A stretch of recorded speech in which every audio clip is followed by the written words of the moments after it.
que tú seas glorificado aquí entre nosotros, que tu Espíritu Santo nos hable a cada uno, que nos capacite para tu obra, para bendecir a nuestras familias, a nuestra ciudad y a esta nación, que tu reino venga aquí como en el cielo. Te lo pedimos, Padre, en el nombre de Jesús. Amén. Amén.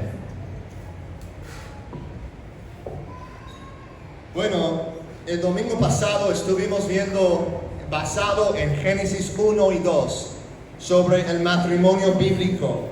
Y hablamos un poco sobre el sexo como un regalo bueno de Dios dentro de ese contexto del matrimonio.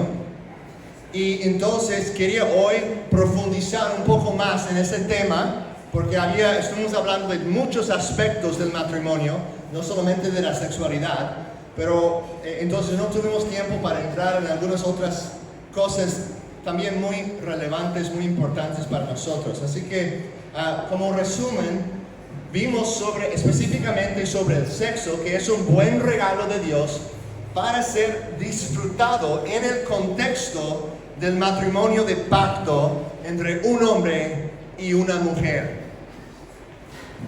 Entonces, hablamos como el matrimonio, que es algo que se trata de la procreación, del gozo, del propósito de avanzar el reino de Dios, la gloria de Dios en la tierra, que se trata de Dios, que es algo que nos señala hacia el Evangelio, hacia el amor profundo e intenso que Dios tiene para nosotros como su pueblo, como su iglesia, que es la novia de Cristo, la esposa de Cristo. Pero hablando un poquito más del sexo, un punto muy importante que tenemos que considerar hoy es que el sexo no es para siempre. Algunos quizás se van a entristecer con eso. No es para siempre. Como terminamos el domingo pasado, vimos que es una imagen, es una ilustración de algo mucho más grande, de un gozo mucho más profundo, de un amor mucho más apasionado e intenso de lo que podamos imaginarnos. Y el sexo es un regalo, pero es un regalo temporal en esta vida. Jesús enseña eso en Mateo 22:30. Hablando, los saduceos vienen a Jesús para tratar de atraparlo y dicen, bueno, hay una mujer que su primer esposo muere y luego se casa otra vez y luego él muere y luego se casa otra vez y luego el tercer muere también y luego hasta 5 esposos, ¿no? Y luego ellos le preguntan a Jesús porque están dudando, los saduceos no creían en la resurrección corporal. Entonces ellos dicen a Jesús, entonces en la resurrección, ¿cuál va a tener de los 5 hombres? ¿Cuál de los 5 va a tenerla a ella como su esposa eternamente? Y Jesús responde así en Mateo 22:30, dice, ustedes están equivocados. Dice, porque en la resurrección ni se casan ni son dados en matrimonio, sino que son como los ángeles de Dios en el cielo. No quiere decir que estamos como los ángeles o que vamos a ser como los ángeles en todos los sentidos, pero en ese sentido vamos a ser como los ángeles después de la resurrección, en el sentido de que no hay matrimonio entre nosotros. Y si no hay matrimonio, entonces es lógico concluir que tampoco hay sexo, porque el sexo es un regalo de Dios para el matrimonio. Ahora, esto es buena noticia para nosotros. Aun si tú como joven o como recién casado, pues no puedo imaginar una vida sin eso, sin el sexo, sin la intimidad. Pero es buena noticia porque ¿sabes qué? El sexo es un buen regalo de Dios, pero no es el regalo más grande de Dios. Es una ilustración, como ya hemos dicho, de algo mucho mejor. Es como una sombra que nos demuestra un vistazo de una realidad más profunda vida más maravillosa de lo que nos podamos imaginar. Y eso es buena noticia. ¿Por qué? Porque si tú piensas que el sexo te va a satisfacer, te vas a terminar como persona miserable. No te va a satisfacer. Es un buen regalo para ser disfrutado, pero no puede satisfacer el alma. Si uno dice, bueno, sé que Dios dice no tener sexo con nadie hasta que me case, entonces espero, me mantengo como virgen hasta el día de mi matrimonio, y ahora Dios me tiene que bendecir con una vida sexual así maravillosa porque mira lo que hice por el Dios. Y ahora puedo disfrutarlo así con mi esposa de manera que honra a Dios y va a ser maravilloso porque yo obedecí a Dios, me porté bien y ahora Dios me tiene que bendecir. Hay predicadores, muchos cristianos que promuevan esa mentira. ¿Qué es el problema con lo que acabo de decir? En la mente de esa persona, el sexo se ha convertido en un Dios. La razón que estoy honrando a Dios es para que yo pueda disfrutar del sexo. No al final y al cabo porque quiero glorificar a Dios, porque quiero honrarle a Él. Estoy viendo eso como la cosa más elevada. Estoy viendo la intimidad del matrimonio como la cumbre de la experiencia humana. Y no la es. No te puede satisfacer al nivel más profundo de tu alma. Es algo bueno, es algo que se puede disfrutar en el matrimonio, pero estás tratando de deificar el sexo, si estás tratando de convertir el sexo en un Dios, en un ídolo en tu vida. Ojo, cuidado, no te va a satisfacer y vas a terminar con muy frustrado en tu matrimonio. Sí es importante, y hay gracia y hay perdón para los que ya han fracasado en eso, pero sí es importante mantenerse uno puro antes de casarse. El sexo es para el matrimonio. No estoy tratando de negar eso, no estoy tratando de minimizar la importancia de la pureza sexual. Pero si tu motivo principal de mantenerte puro es para que tú puedas tener una vida sexual así maravillosa porque un predicador te prometió, haz eso para Dios y te va a bendecir. Eso no es como funciona el Evangelio. Dios nos bendice siempre cuando nosotros veamos a Él como el tesoro más grande en nuestra vida, no como cualquier otra persona o cualquier otra experiencia. Y su bendición no es incompatible con el sufrimiento y con las dificultades. De hecho, nos bendice aún por medio de las pruebas y las dificultades. Y eso puede incluir en tu matrimonio. Puede ser dos cristianos que se han mantenido puros hasta el día de casarse. No significa que no van a tener problemas en su matrimonio. No significa que no van a tener frustraciones, porque son todavía personas luchando con el pecado, con el egoísmo, y todavía viviendo dentro de un mundo caído, donde las cosas a veces no funcionan como según el diseño original de Dios. Entonces, quiero plantar esa idea en sus mentes a todos los que aún no están casados. La motivación principal de mantenerse puro es para honrar a Dios. Esto significa que el sexo no es la experiencia suprema de la vida. Que vivimos en una cultura, es la razón que tengo que hablar claramente de esas cosas, directamente de esas cosas, porque vivimos en una cultura sexualizada. El mundo de los comercios, el mundo de las películas, de todo el entretenimiento, está promoviendo la sexualización de nuestros hijos desde chiquitos. invitándoles, promoviendo que se visten de manera sexy desde chiquito, de manera sensual.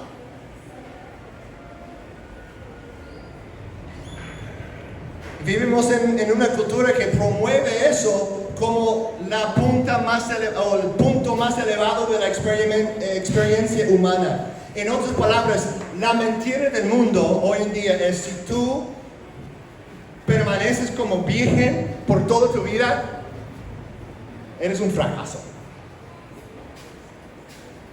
Eres un fracaso. No has conocido lo que realmente es vivir. Una persona atractiva que nunca se casa y nunca se cae en tentación sexual. Para muchas personas, la perspectiva del mundo, los varones ven a esa muchacha bonita y ya ella está comprometida a Dios, sirviéndole a Él, y nunca se casa, y dirían: qué gran desperdicio de una mujer tan hermosa. ¿Es la perspectiva de Dios? Bueno, ¿quién de todas esas personas que jamás han vivido, quién vivió la vida más completa, de más satisfacción, más llena, más alineada con la voluntad de Dios, más llena de gozo? ¿Quién vivió la vida más llena de gozo de cualquier persona en la historia de la humanidad? Jesucristo. Jesucristo nunca se casó, nunca tuvo relaciones íntimas con una mujer, y a pesar de todo eso, no era un fracaso. De hecho, eso no era necesario para que Él tuviera gozo. Pablo también nos dice que es un regalo, es un don de Dios permanecer soltero para la causa del reino. Él, como hombre soltero, había aprendido cómo experimentar la felicidad en la vida. El matrimonio, otra vez, hermanos, familia, escúchenme bien, es un buen regalo de Dios. Y la mayoría de las personas sí se van a casar. Pero también permanecer soltero es un regalo de Dios. No debe de ser menospreciado. Pablo dice en Filipenses capítulo 4, versículo 12. Tenemos acá Filipenses 12, 13. Sé lo que es vivir en la pobreza y lo que es vivir en la abundancia. He aprendido a vivir en todas y en cada una de las circunstancias, tanto a quedar saciado como a pasar hambre. Ahora, si tú puedes decir eso: yo he aprendido cómo vivir como persona soltera y estar satisfecho en Dios en eso, entonces, si Dios trae un hombre o una mujer a ti, ya estás en un buen lugar para tener un matrimonio feliz.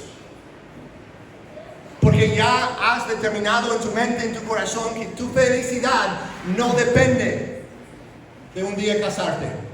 No depende de experimentar la intimidad sexual con otra persona.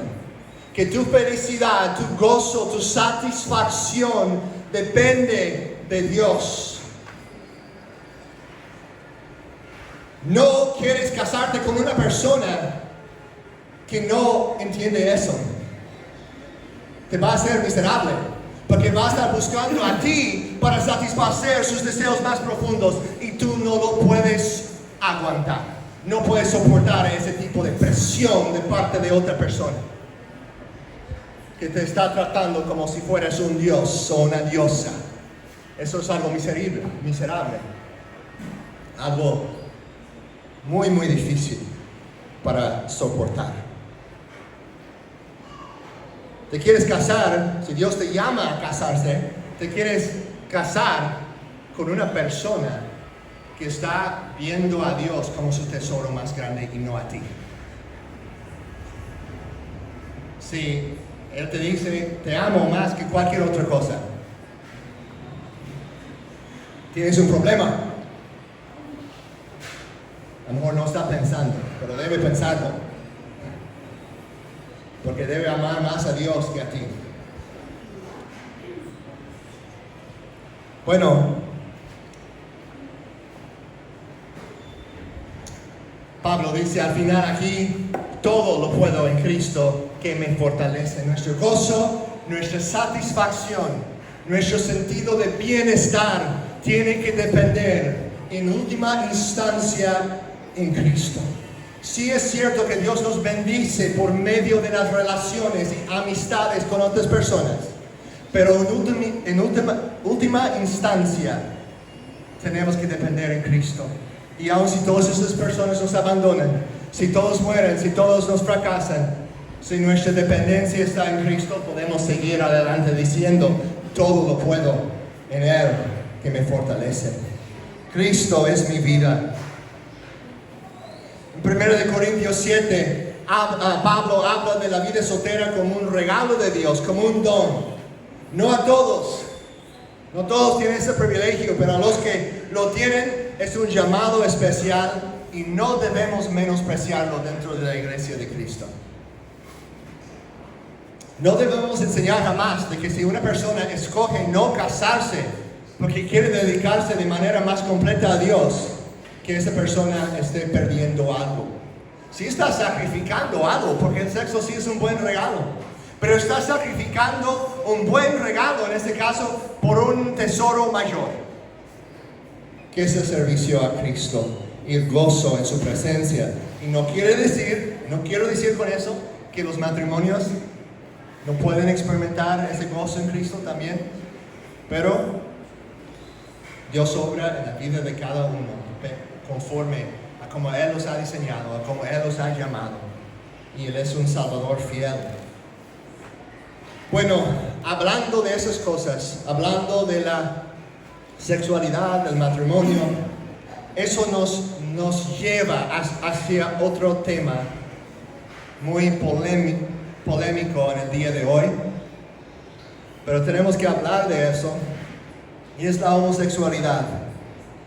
Tiene una aplicación aquí, lo que estamos hablando, el hecho de que el sexo es temporal, que el sexo no es el tesoro más grande, que no es la cumbre de la experiencia humana.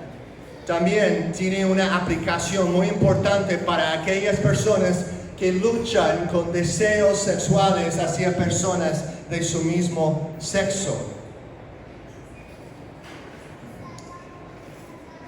Hemos dicho, ¿verdad?, que el sexo es un regalo de Dios para ser disfrutado en el contexto del matrimonio de pacto entre un hombre y una mujer, no entre dos hombres, no entre dos mujeres.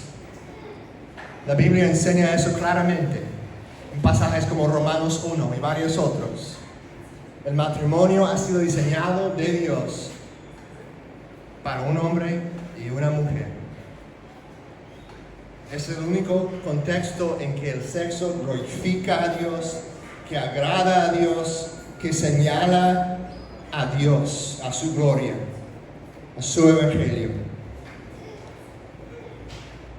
Cualquier distorsión que no es un hombre y una mujer dentro del contexto del matrimonio de pacto es precisamente eso, una distorsión, una perversión pecaminosa. La Biblia enseña eso claramente. Eso no glorifica a Dios. Ahora bien, quiero hablar con compasión y con amor, ¿no? Porque quizás tú conoces a alguien que está luchando con eso. Quizás hay personas en tu escuela, personas en tu trabajo, que dicen, no, eso está bien, yo siento eso. Es como incluso personas que dicen, así me hizo Dios. Puede ser que alguien aquí está luchando, que tú estás luchando con eso, profundamente en tu corazón, cuestionando esas cosas. Quiero darte unos 4 consejos, para ti mismo o para esa persona que tú conoces, o para la persona que quizás un día lo vas a conocer y vas a tener sabiduría bíblica para compartir con esa persona. En primer lugar, hay que recordar que puedes hallar gozo en Dios aparte de experimentar el sexo. lo que acabamos de decir, ¿no? Porque muchas veces las personas dicen, pues estás quitándome la vida, estás diciendo que yo no puedo ser libre para experimentar una vida de gozo, de felicidad. Eso es una mentira del enemigo. No tienes que entrar en la perversión sexual para experimentar la felicidad. La felicidad se halla en última instancia en Cristo. Él es el tesoro más grande. Tenemos que ser recordados de eso, todos. Segundo consejo, recuerda que no todos los deseos naturales son buenos. No todos los deseos naturales son buenos. Muchas personas dicen, pues yo nací así. Ya desde chiquito yo estuve pensando en personas del mismo sexo.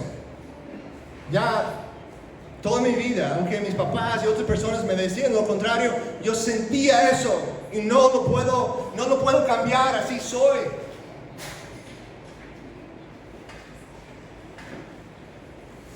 Es importante que tengamos respuestas bíblicas a esta pregunta.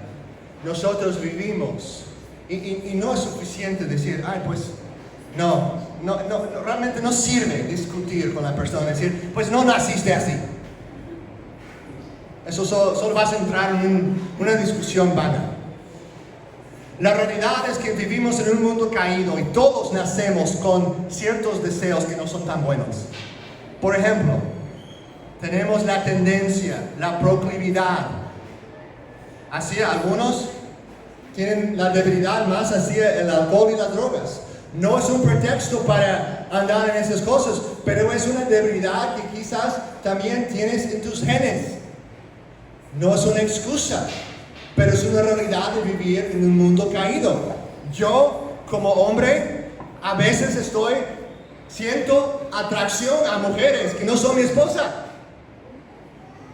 Mujeres bonitas que veo y hay algo en mí que desea mirar más. Podría decir yo, bueno, es que así me hizo Dios. Dios me hizo para querer a muchas mujeres. ¿Por qué me estás atacando? Así soy yo, es mi identidad, soy mujeriego. Ridículo, ¿no? Ridículo, pero es lo que el mundo está promoviendo con la homosexualidad. Él es gay, ella es lesbiana, es su identidad. No. El hecho de que algunos sí han nacido con ciertas tendencias, ciertas debilidades quizás en esa área, otras por violación o por diferentes circunstancias, están sufriendo con esos deseos que van en contra del diseño de Dios. Tenemos que ayudarles a recordar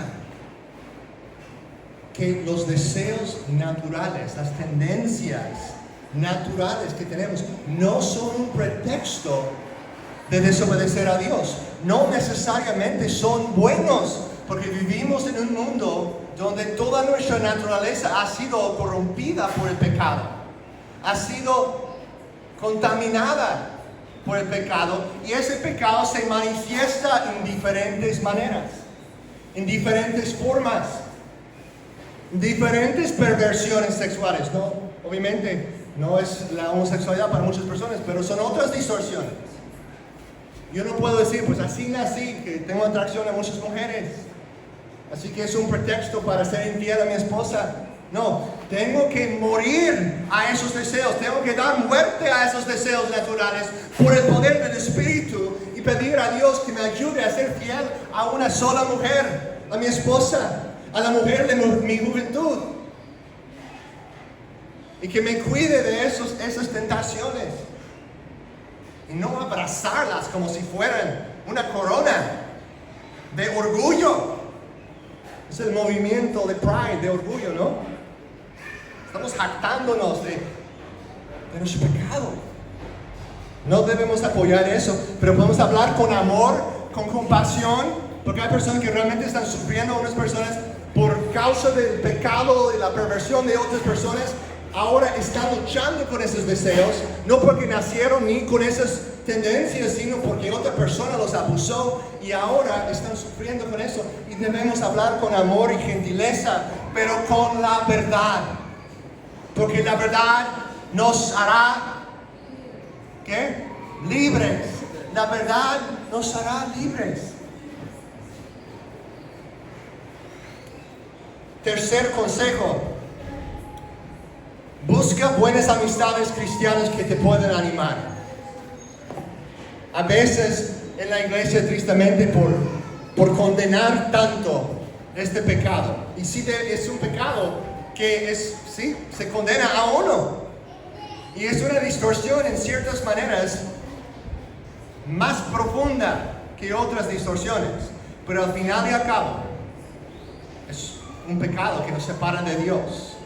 En un sentido, todos sus pecados son iguales, en el sentido de que cualquier pecado es suficiente para separarnos de un Dios santo. Cualquier pecado, cualquier pecadillo es suficiente para alejarnos de Dios, porque Él es santo. Es una ofensa a un Dios santo. Pero hay ciertos pecados que tienen más consecuencias. Y en una sociedad que ha rechazado a Dios, Romanos 1 nos enseña que las personas se profundan más y más en la perversión. Y es lo que estamos viendo en nuestra sociedad de hoy. ¿Cómo se dice? Están promoviendo esta ideología de género, lo que es toda la perversión homosexual. Porque hemos llegado como sociedad de rechazar los valores bíblicos, los valores de Dios, el diseño de Dios. No debemos pensar que no es algo tan grande. Pues no es un asunto tan enorme, es como cualquier otro pecado. No, sí es una perversión, pero a la misma vez entender cuando estamos hablando con alguien que nosotros también somos quebrantados, que nosotros también tenemos pecado, que también hemos fracasado, quizás no de la misma manera, pero eso nos debe dar mucha gracia. Entonces, las personas deben poder sentir que la iglesia es un lugar donde pueden ser aceptadas, no con su pecado, pero como personas creadas a imagen de Dios. Que la iglesia es un lugar seguro, un lugar que es un lugar seguro, que la iglesia sea una familia, una comunidad, donde una persona puede confesar y decir, estoy luchando con eso, oren por mí. Y si tú estás luchando con eso, conoces a alguien que está luchando con ese tipo de tentación, busca buenas amistades. Busca buenas amistades. Quizás Dios nunca te va a llamar a casarte. Quizás vas a permanecer tu vida soltera en servicio a Él, sabiendo que es tu tesoro más grande. Pero tú puedes tener un grupo de amigos que son amigos íntimos, en el sentido de amigos con los cuales puedes compartir las cosas profundas de la vida. Una de las mentiras del mundo es que eso no puede existir aparte de una relación sexual. Es triste. Y para las personas casadas en el matrimonio entre un hombre y una mujer, si el enfoque está en el sexo, pues todo lo demás va a sufrir. Y luego ya no va a haber gozo en esa área tampoco. Bueno, cuarto consejo que quiero dar. Pide a Dios que cambie tus deseos para que vivas conforme a su voluntad. Hasta hay cristianos hoy en día que están diciendo, no, puedes aceptar eso como tu identidad, permanecer así. Supuestamente cristianos que están promoviendo eso. Pero no, hay que arrepentirnos de nuestro pecado. Así que pide a Dios que te cambie y que puedas ya no luchar con esos deseos. Para algunas personas eso significa, yo pienso que eso significa que quizás por toda la vida Dios os va a llamar una vida de soltero. Y eso no está mal. Es un don de Dios y Él le da a uno. Y para otras personas Dios los va a restaurar hasta el punto en que ya van a tener atracción a personas del sexo opuesto. Yo no entiendo todas esas cosas, cómo funciona Dios, pero pienso que debemos tener cuidado, porque la santificación es un proceso. Y no debemos esperar que una persona que ha estado viviendo vida homosexual, que llegar a conocer a Cristo, que de repente va a tener deseos para el sexo opuesto. Va a ser un proceso de santificación.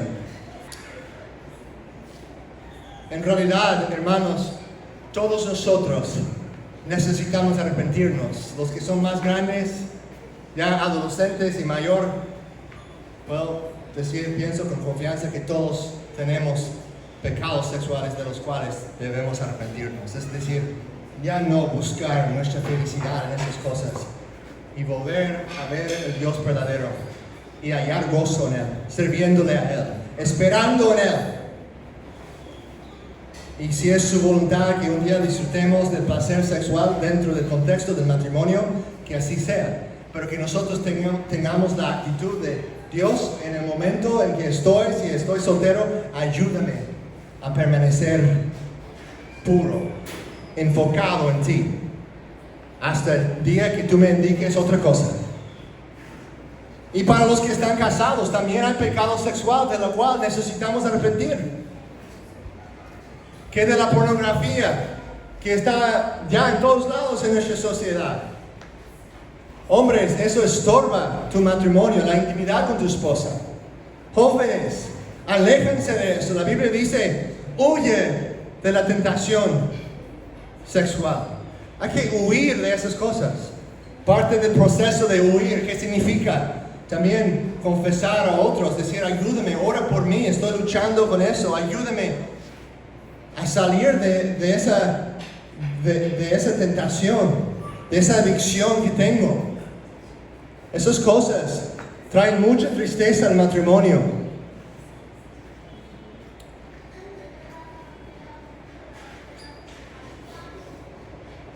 Así que hay que arrepentirnos, significa dar la espalda a nuestro pecado, ¿verdad?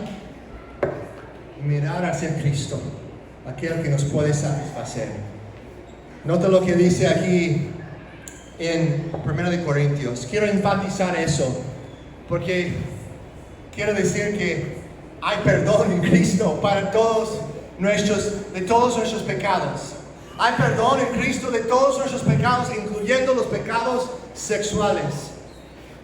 Para todos. Y eso debe motivarnos a vivir en pureza, honrándole a Él.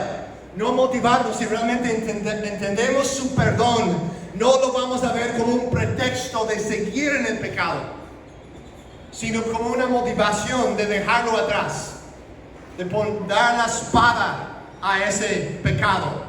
Dar la espalda y la espada a ese pecado. Dar muerte a nuestro pecado. La gracia verdadera nos motiva a buscar a Dios. Nota lo que dice aquí en 1 Corintios 6. Yo no me paro aquí como una persona inocente para nada. Porque hay niños presentes, yo no voy a confesar todo lo que podría decir de mis propios pecados. Y no quiero entrar en eso, pero puedo decir que yo soy culpable de esas cosas. Yo soy culpable del pecado sexual. Todos nosotros luchamos con el pecado. Pero aquí está la buena noticia. Dice aquí, ¿o no saben? Bueno, primero la mala noticia y luego la buena. Para pensar, eso no me parece como muy buena noticia.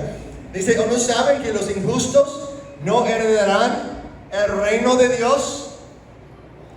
No se dejan engañar. Si tú dices, pues voy a seguir en mi pecado, sé que Diosito es un Dios de amor, voy a seguir en mi pecado. No se dejan engañar, ni los inmorales, ni los idólatras, ni los adúlteros, ni los afeminados, ni los homosexuales, ni los ladrones, ni los ávaros, ni los borrachos, ni los difamadores, ni los estafadores heredarán el reino de Dios. Ahí está duro.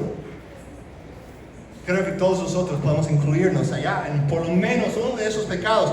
Pero nota lo que sigue el versículo. Y esto eran algunos de ustedes.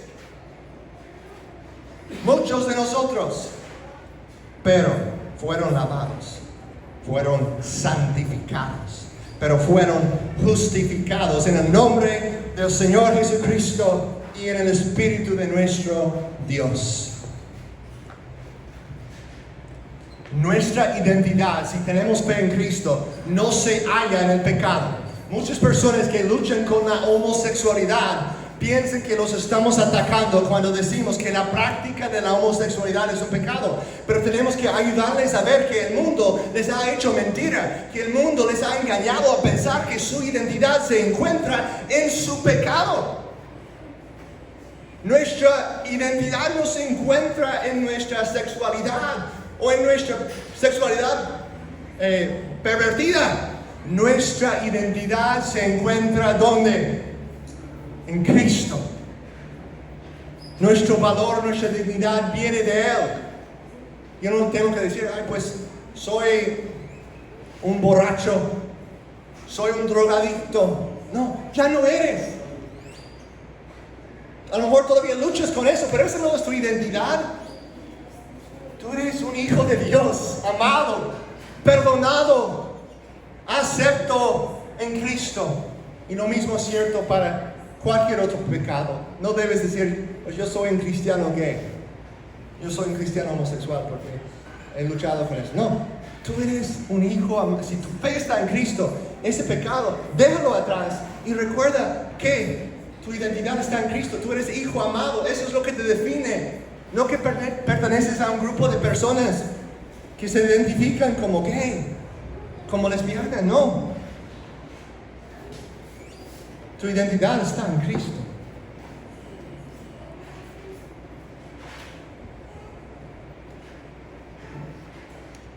La revolución sexual, ¿cuándo comenzó eso?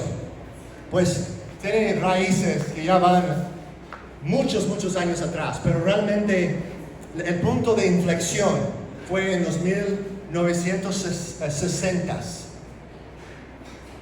cuando empezó la revolución sexual en el mundo occidental, promoviendo el amor libre, promoviendo la libertad sexual. ¿Y qué es lo que nosotros vemos unos 60 años después? Un mundo más esclavizado por el sexo, más esclavizado por la droga, más esclavizado por la adicción, de lo que hemos visto en cientos de años. Porque la supuestamente libertad sexual no es libertad, es esclavitud. Es una mentira, es un engaño del enemigo. Pensar, ay, pues qué bonito sería poder andar con esa mujer allá y unas semanas después con la otra acá y ay, no quiero tener esposa porque es como tener, bueno, las esposas, ¿no? Hasta hablamos de las esposas, una cadena. Algunos de ustedes podrían pararse y testificar de que ese tipo de vida no satisface, que no conduce a la libertad que muchos de los jóvenes piensan que les va a traer, que solo conduce a la tristeza y la depresión y el desánimo y a la destrucción de uno mismo. La libertad verdadera se encuentra en Cristo. Podemos vivir libres, no como esclavos de nuestro pecado, porque Cristo nos ha hecho libres para servirle a Él. Para servirle a Él con nuestros cuerpos, almas y espíritus. El sexo en el matrimonio es un buen regalo de Dios, pero no es el regalo más grande de Dios. Si tienes a Cristo, aún, escuchen bien esto, es la última cosa que voy a decir.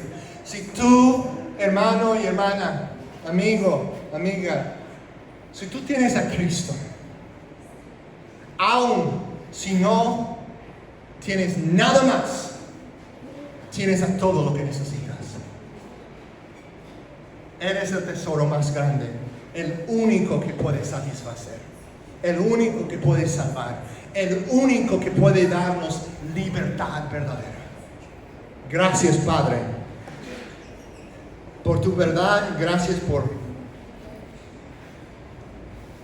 tu palabra que nos da aliento, que nos da sabiduría para navegar las aguas de confusión dentro del mundo que vivimos hoy día.